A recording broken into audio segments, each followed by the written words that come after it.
Hi guys, today we're going to learn more about 3D linear equations. And during this we're going to learn how to find the equation of a plane, the distance between a point and the line in space, angle between two planes, and the distance between a point and a plane. Okay, so now if we want to find the distance between a point and a line in space, you can use the formula as follows. The distance between a point and a line in space, this theorem tells you that the distance between a plane and a point, let's call this point Q, and a line in the space is going to be given by D is equal to, you have that it's going to be the magnitude of the vector PQ cross U. Okay, and this is going to be divided by the magnitude of U, okay, where U is the direction vector for the line and P is a point on the line, any point on the line. Okay, so please note that. Okay, so the first thing that we're going to learn before using that formula is how to find the equation of the plane. Okay, so you have the point P 1, 2, 0, the point Q 3, negative 1, 0, and the point R 1, 1, 1. This, they are telling you that they do form a plane. So you're going to tell me how in the world I can find a plane from 3 points. Very easily. Okay, let me show you how. The first thing that you need to find is the vector PQ. Okay, you can put any vectors, but here I'm selecting P and Q because they are the first one that appear. Okay, if you're wondering why, because those are the first ones that appear. Okay, so this directed vector is going to be 3 minus 1, that's going to be 2, negative 1 minus 2, that's going to be negative 3, and then you have that it's 0 minus 0, which is 0. Okay, so this is the first vector that I have over here. The second vector that I have here, because that's the second set of points that appear, is QR. Okay, so this QR is 1 minus 3, that's going to be what? Negative 2, 1 minus minus 1, which is going to be positive 2, and 1 minus 0, which is going to be 1.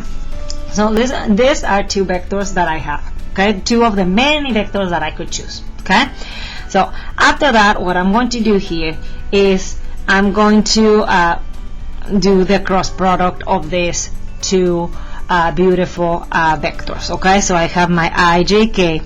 Okay, I have my first vector, which is PQ, so it's 2, negative 3, 0, and this one is negative 2, 2, 1. Okay, I'm going to do my cross product, which you know that it's going to be I, and we block this, so it's going to be negative 3, 0, 2, 1. Then it's going to be minus J, because that's part of the formula, so it's 2, negative 2, and then you have 0, 1. And last but not least, you have plus K, and it's going to be, remember that we block this, so it's going to be 2, negative 3, negative 2, 2. Okay, after that you do the multiplication of this 2 and this, so you have that it's going to be negative 3 because that's the I. The J, what's going to be that? You have that this is positive but that's negative, so that's going to be what?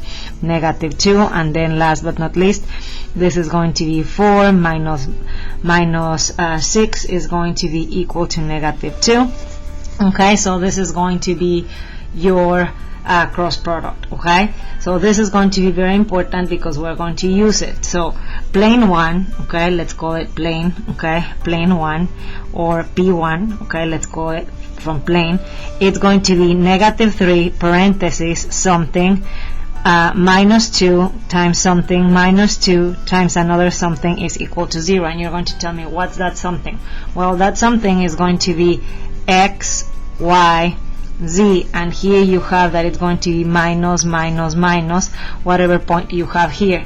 I'm going to select the first point just to be organized, but you could select the other points as well to have the equation of the plane. After that, you are going to distribute here, so you're going to have that it's going to be negative 3x plus 3 minus 2y plus 4 minus 2z is equal to 0. So you end up with something that looks like this: minus 3x minus 2y and minus 2z, and you pass all the constants to the other side, so you have that this is going to be equal to 7. So this is going to be P1.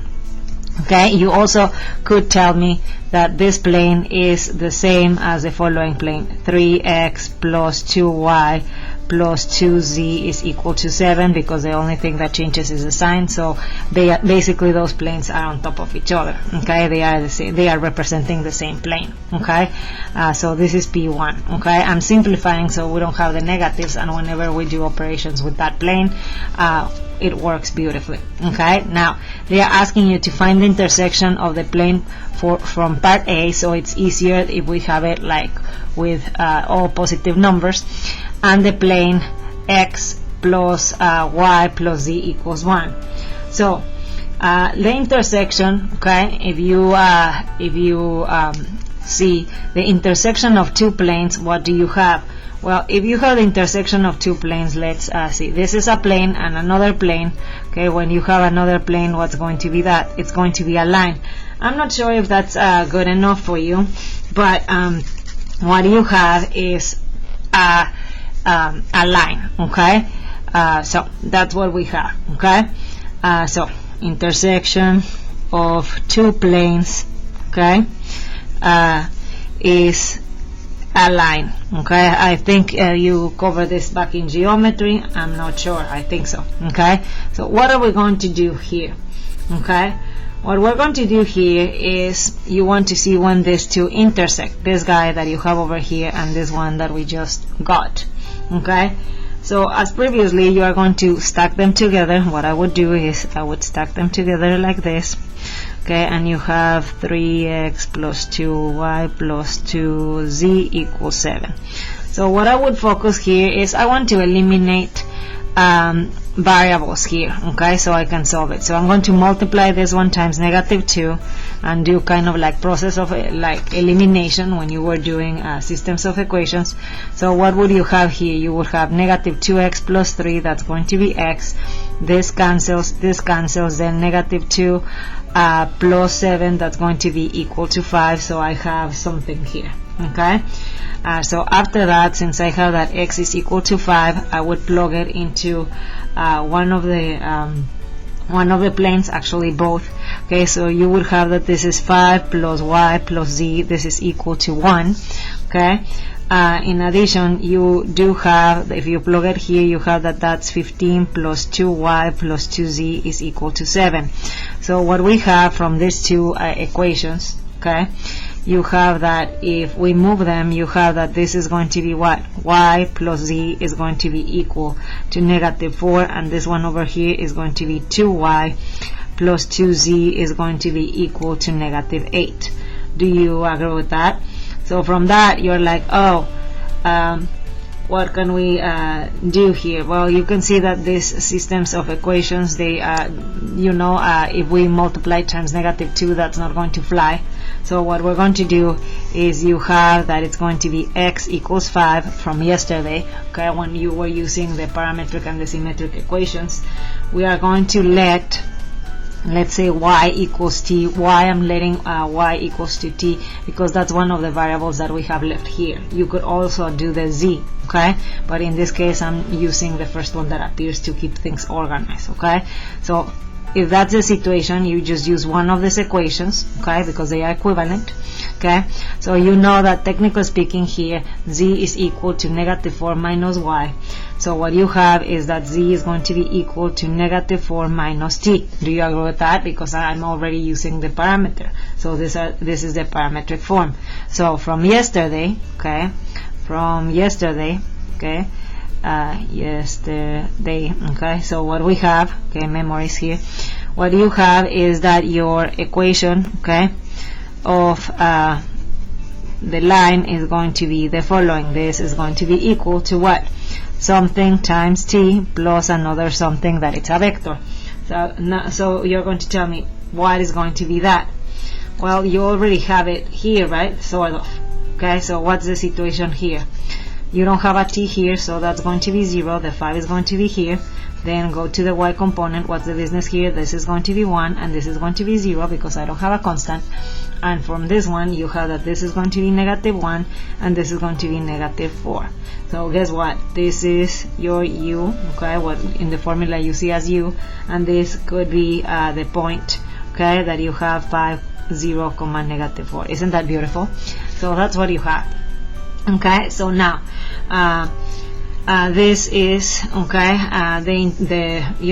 line that we have, the equation of the line that we have. So yay, okay, so you are happy. Okay, so this is the vector, this is the intersection, it's the line, okay, the line,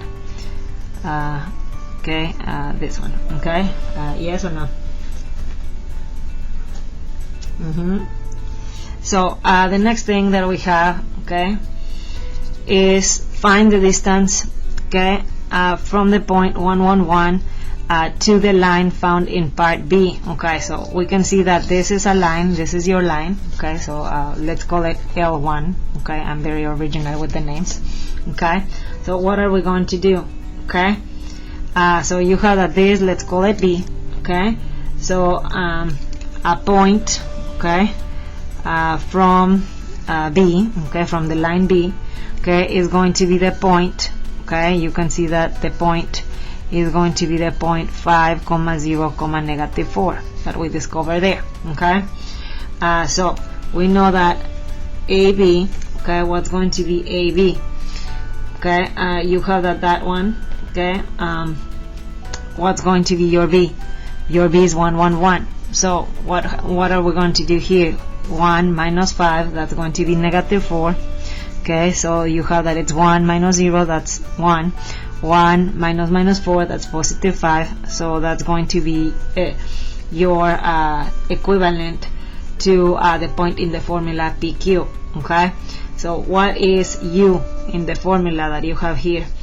The U is going to be what we have over here as U. So this is going to be 0, 1, -1. Okay, so the formula, it tells you that the distance between a point and a line, okay, in case that you forgot, let me show it to you, it's over here.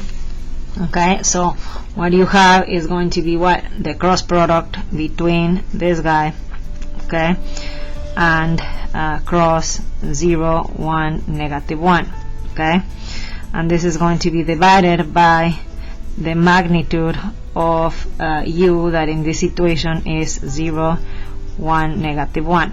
Okay, so what you have when you plug it in, you have that this one, okay, it's going to be equal to root 68 divided by root 2, because that's the magnitude. Okay, so you can tell me that this is equal to root 34. Okay, and that's what we have.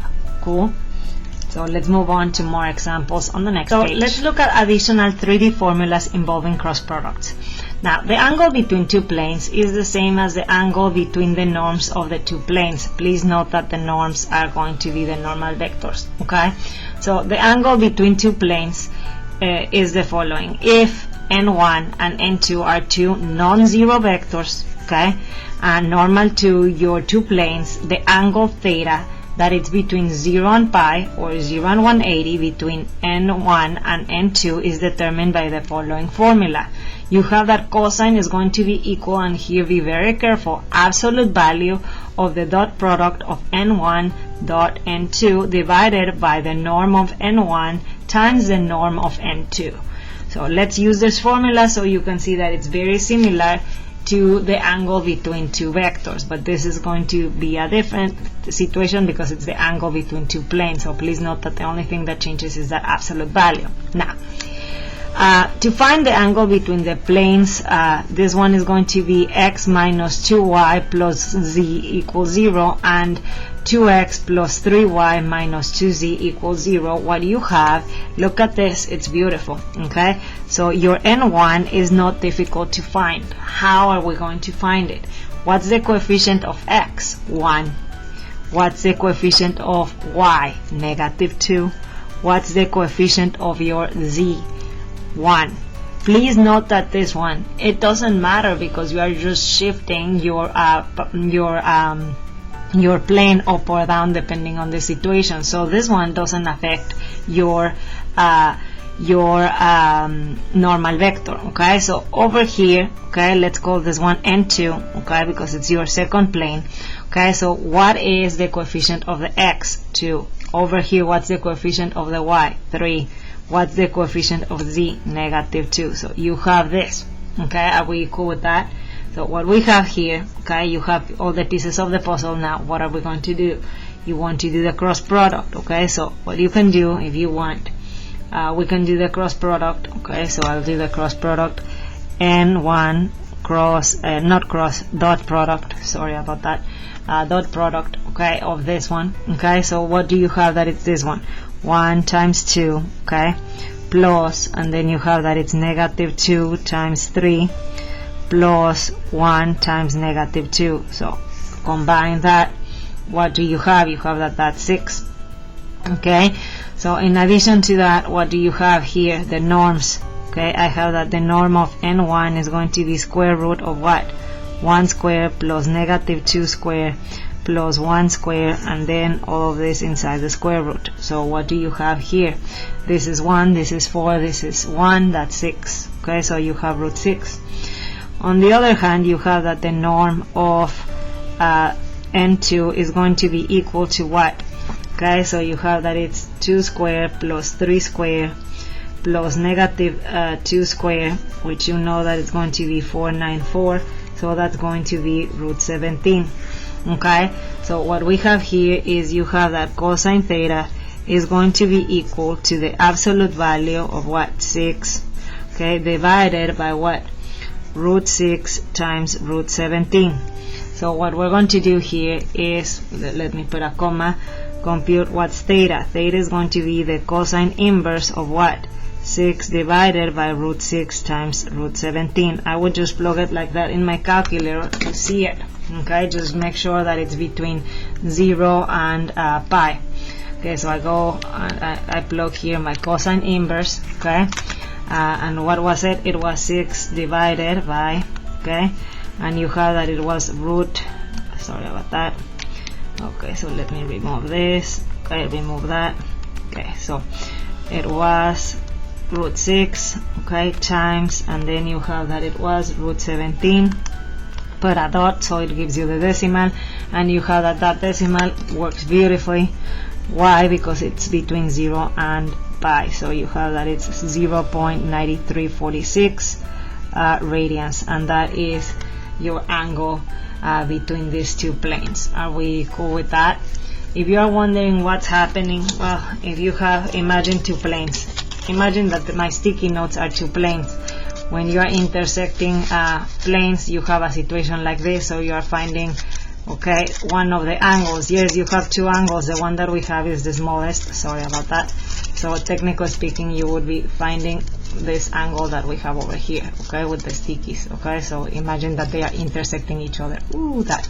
Okay, so you can see it visually here with the situation. Okay, so it's always the shortest angle. Okay, then because you're going to have another angle if you see that. Okay, so find the line of intersection in parametric form between the planes, and we have the same too. Okay, so what are we going to do in this situation? What you're going to do, again, you're going to have like a system of equations like we did before on the previous example. Okay, so I'm going to stack the two equations, okay, together. So you have them like this. Okay, let's see them together. So what are we going to do? What I would like to do is multiply one of the equations so we can eliminate variables. And you see that if we multiply this guy times -2, we can eliminate this one and this one. So I'm going to do that. Remember that this is the process similar to the elimination when you were doing system of equations. So what you're going to do is you cancel this one, -2 times -2 is +4, plus 3, that would be 7y, and this one cancels. This is a 0, so that would be equal to, what would that be? This is not canceling, this is going to be negative 4z, and this would be equal to 0. Do you see it? Okay, sorry about that cancellation. It's not canceling because that's negative and that's negative, so it's negative 4z. Okay, so what are we going to do? Okay, so do you agree that you have that z from here? Okay, so you have negative 4z is equal to, well, it would be negative 7y, so z would be equal to 7y over 4.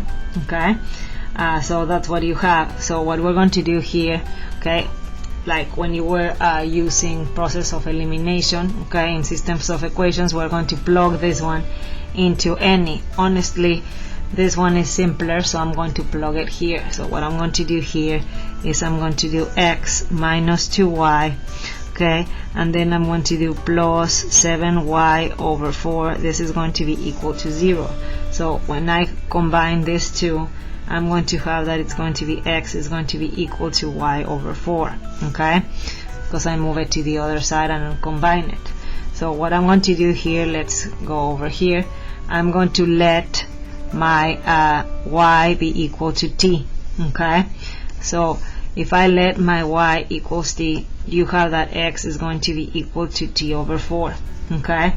So, and then what do you have here? Your z, you already have a z, so you have that the z is going to be equal to 7t over 4, where I'm getting this one from here, okay. So you have a happy face here and a happy face here because they depend on y, and if you let y to be your parameter, you are pretty much done. If you want to reorganize it and call it, let's call it line L, what you have is that, and let's put it in order, x is going to be equal to t over 4, then you have that y is going to be t, and then z is going to be equal to 7t over 4. Please note that this is not the only way to parameterize this, okay. There are several ways of parameterizing this equation, okay, but this was the easiest that I found at this point, okay. So you might find another one and it might be as correct, okay. So let's revisit another formula that we have that it's also important: the distance between a point and a plane theorem. The distance between a plane and a point Q not in the plane, please note that this point is not in the plane, is going to be the following. What you have is you have two options. This distance is going to be equal to the norm of the projection of PQ onto N, or in other words, it's going to be the vector, the direction vector from P to Q dot N divided by the norm of N, where P is the point in the plane and N is the normal vector of the plane. Remember, the normal to the plane is going to be the coefficients of the x, y, z, in case that you are wondering what's the normal, okay. So let's look at more examples on the next page. So for this example, we have to find the distance of the point 1, 3, negative 1 and the plane x squared minus 2y plus z equals 0. What I give you as a hint is that you need to find a point on the plane and convert to a vector with your given point before you can proceed. Okay, so the first thing that I see here is my n. Okay, your norm here is going 1, negative 2 and 1, because those are the coefficient of the x, the y and the z. Okay, then here, okay, they are telling you a point in the plane. Okay, so what are we going to do here? Okay, they are giving you a, okay, so the distance at that point, you can see that in this plane, if you plug 0, that's true, because if you plug 0 here, here, here, that's equal to 0. So honestly, I'm going to be very lazy and I'm going to select the point 0, 0, 0. I know that that's on the plane because when I plug it in, what I have is true, okay, because you're going to tell me how in the world you know that it's true, because when I plug it in, it's true. So that's why they tell you need to find a point on the plane and convert the vector. Okay, so what we need to find here is the vector, the direction vector PA. Okay, so with this one initial and this one your end row of the vector. So what you have is 1 minus 0, that's going to be 1, then 3 minus 0, that's going to be 3, and negative 1 minus 0, that's going to be negative 1. So you have this beautiful direction vector. And now what you have is the norm, that the normal vector that we have over here. So what we do is we use the formula, okay, that we have from the previous page. So what you have is the PA, okay, so the vector PA dot, okay, the vector 1, negative 2, 1, okay, and then in the denominator, what you have here, what do you have in the denominator here? You are going to have that it's going to be the norm of what? 1, negative 2, 1, okay, so because that was the formula that we covered on the previous page. So what are we going to do here? That dot product is 1 times 1, 3 times negative 2, and negative 1 times 1, which is going to be equal to actually 6. Okay, so you have that its absolute value of 6. I'm just going to put the 6 because I'm running out of space, sorry about that. And then here you have that it's going to be 1 square plus 2 square plus 1 square inside the square root, so you have that that's going to be root 6. If you rationalize that, you have that this is going to be square root of 6, or if you prefer to plug that in the calculator, you have that this one in the calculator is 2.449. okay, so that's what you have. So you can see that it's not that bad. Okay, always whenever they don't give you a point on the plane, so just make sure that you plug it here, and whatever you have, the number that you have is important because it needs to be true when you plug it. Okay, so to calculate the distance between two parallel planes, turn one plane into a point and find the distance from that point to the other plane. So let's look at the next example over here. Find the distance between the planes P1, which is 2x minus 5y plus z equals 4, and the plane 2, that is 4x minus 10y plus 2z equals 9. So what are we going to do? Well, you need to find a point, okay, from plane 1. So what you can recognize is if I plug a 2 here and a 0 and a 0, I have the 4. Do you agree with that? So a point that it's inside plane 1 that it's very convenient for me is 2, 0, 0. Do you agree with that? Because if I plug the 2 here, that's going to be 4, 0 here, 0, 0, and 4 equals 4. That's true. Okay, so I'm going to select this one to my other plane. Okay, my other plane, the plane is going to be 4x minus 10y plus, what was it, 2z equals 9. Okay, so what are we going to do here? What you're going to do here is you're going to get a point, okay, on plane 2. Okay, so what point do you think that would make this equation true? It's a little bit more difficult because you can see that all of them are even, so honestly I'm tempted to put a 1/2 somewhere here to make this statement 9. Okay, so what you can do is, I'm thinking about this one, put point, okay, following the same notion, make it that 8, this one a 0, and then this one make it a 1/2. Do you agree with that? So I have 8 and 1, that would be 9. So that's how I get my point over here. Okay, so okay, now what we're going to do is we're going to do a direction, okay, vector from P1 to P2. Okay, so you can see that it's going to be this one minus this one is going to be 0. Then you have 0 minus 0, that's 0, and then you have 1/2 minus 0, that's going to be 1/2. Do you agree with that? So you have that. Okay, then we have our normal, okay, vector from this guy. Okay, so what's going to be that one? You can see that the coefficient of the x is 4, the coefficient of the y is -10, and the coefficient from the z is 2. So you have the situation. Okay, now next thing that we have here, the distance. Okay, we're going to answer the question here, the distance. What are we going to do? As before, now we have all the pieces of the puzzle. Do you agree with that? Because we have this guy and this guy that are equivalent to this guy and this guy that we had before.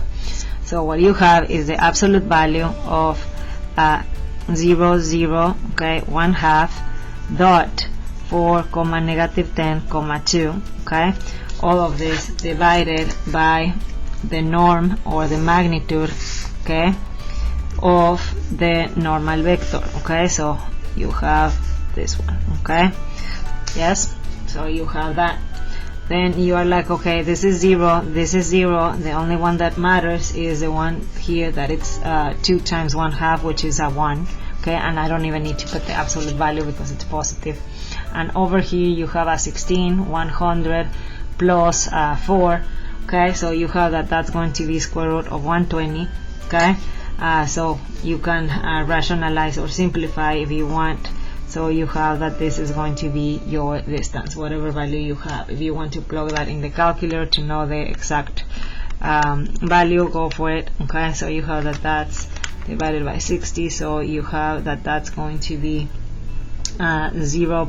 And let me put it, D is going to be roughly 0.09128. Okay, so that's what you have. Cool. So that's for that. Let's look at the last example of the day. So if I ask you to find the distance between a point A, okay, which is 0, -2, 3, and the line, let's call the line L1, which is x equals 2y equals z minus 1, okay, please note that this is in some kind of weird symmetric form. I'm going to put it in the regular symmetric form, okay.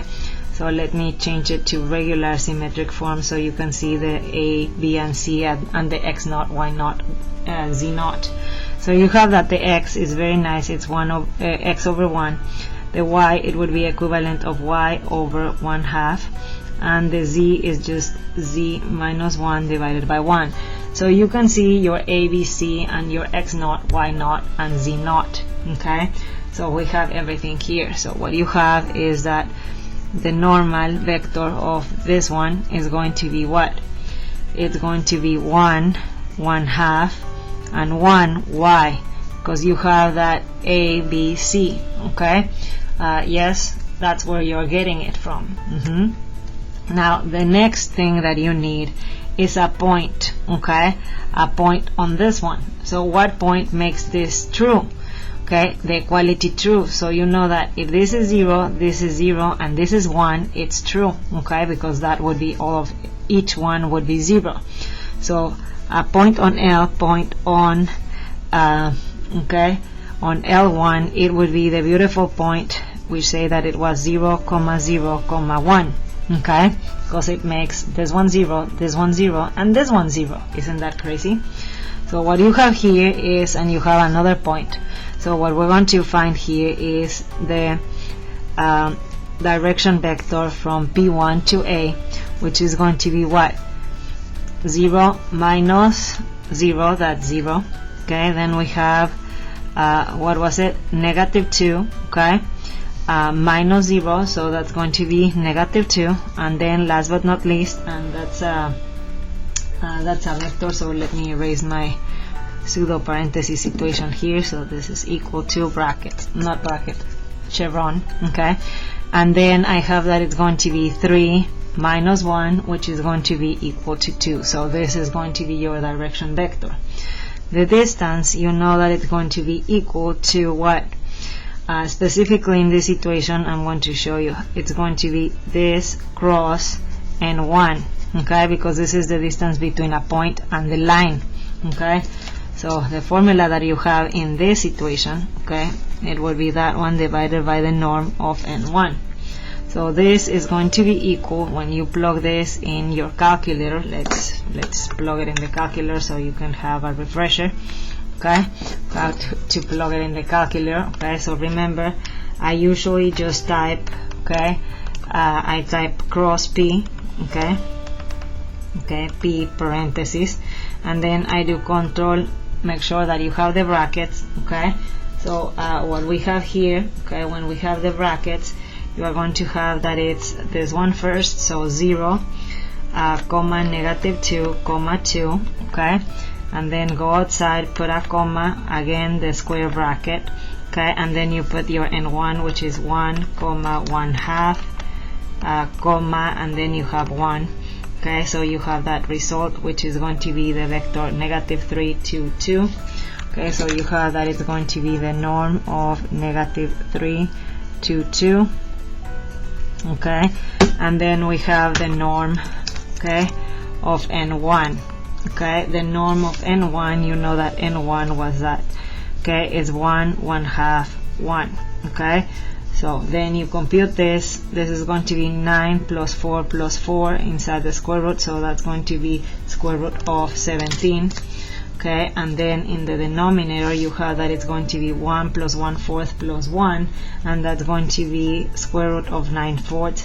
So when you simplify this, you can simplify this as 2 root 17 over 3, or if you want, you can plug that value in the calculator. Let me put the squigglies because we're going to have a decimal here, okay.